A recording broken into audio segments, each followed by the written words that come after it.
Communities of Interest module is a fascinating tool which allows you to explore the characteristics of specific population groups, compare them to other communities, other geographic regions, and over time.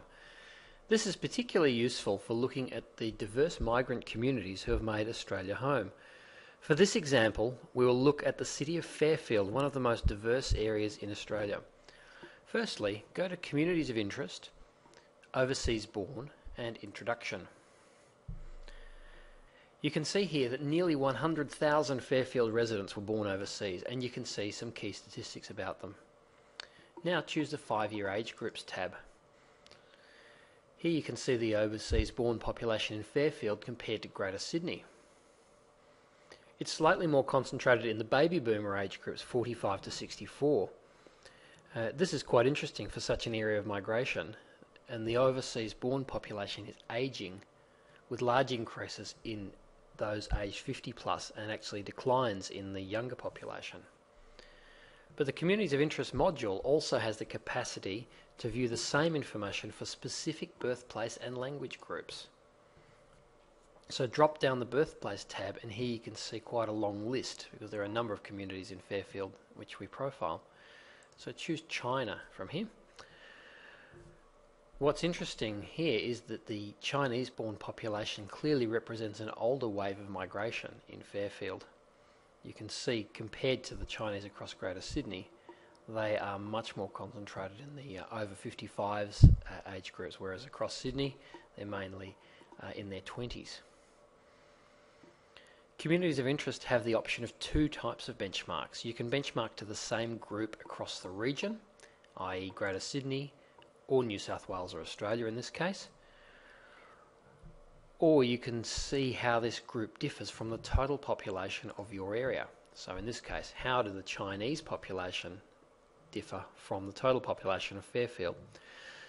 And you can see here they are quite elderly even compared to the total population of Fairfield. So it's about what niche they fill within your community and what role they play compared to the total population. If we have a look at a few others, these are the Vietnamese population. Those born in Vietnam clearly show the era of migration in the 1970s.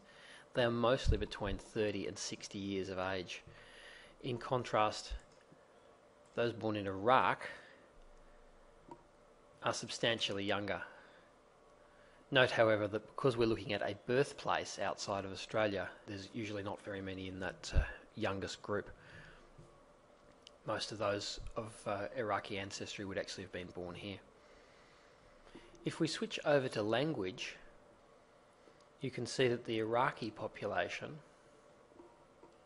speak a mixture of different languages, primarily Assyrian or Aramaic, Arabic, with a few English speakers, Armenian and Kurdish in there as well. You can also see under educational institution attending that they are significantly less likely to be attending university than the total population and more likely to be not attending education. However, there was an increase in educational attendance over 5 years there. We can look at a range of other characteristics, including employment status, and you can see here that there's in fact a relatively high unemployment rate and a low labour force participation rate. And if we look at household incomes, you can see that this is a relatively low income group. Fairfield is low income overall, but this Iraqi households are particularly low income. They're also more likely to have childcare responsibilities than the total population. You can see they're caring for own children at 20%.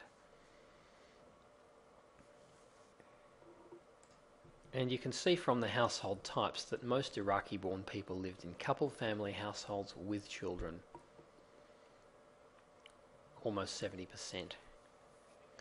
And that these are also quite large households and getting larger. Although when compared with Iraqi households across Australia, these households are actually slightly smaller. So people born in Iraq have a tendency to live in larger households across the country. If we go over to housing tenure, you can see that most of this population was renting, and the number of bedrooms gives you an idea of the size of the dwelling, and you can see that a lot of these are 2 and 3 bedroom dwellings, so there may be an issue with overcrowding here. Now this is just one story. You can use communities of interest to tell the specific story of each migrant community defined by a birthplace or a language, total overseas born, and recent arrivals. That's people who've just arrived in the last 5 years. For instance, one of the interesting things about recent arrivals in Fairfield is that they are a bit older than those found elsewhere in Sydney, although still young compared to total population in Fairfield. This is probably due to the higher rate of family migration, which is also borne out by the household types. They're far more likely to be in households with children.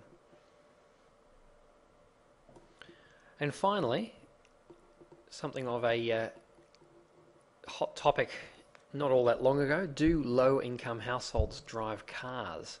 You can certainly look at that. Low-income households is a defined community of interest, and you can have a look at the number of cars in those households. What you can see is certainly in Fairfield they do drive cars. Many 1 and 2 vehicle households, or there is a significant proportion of households with no motor vehicles as well, and the increase over time is that low-income households are more likely to drive cars over the last 5 years. So there's a lot of stories in here. Don't forget, when using the communities of interest, you do have the choice of individual birthplace and language groups, plus a range of other communities defined by age, by low income, or by disability. You can change your benchmark to compare to the total population or to compare to the same selected group in the wider region. The specific categories for those birthplace and language groups are also tailored for each local government area subscribing to the communities of interest. So some of these may only be applicable in particular areas. Contact us if you would like more information about getting this for your area. Thank you.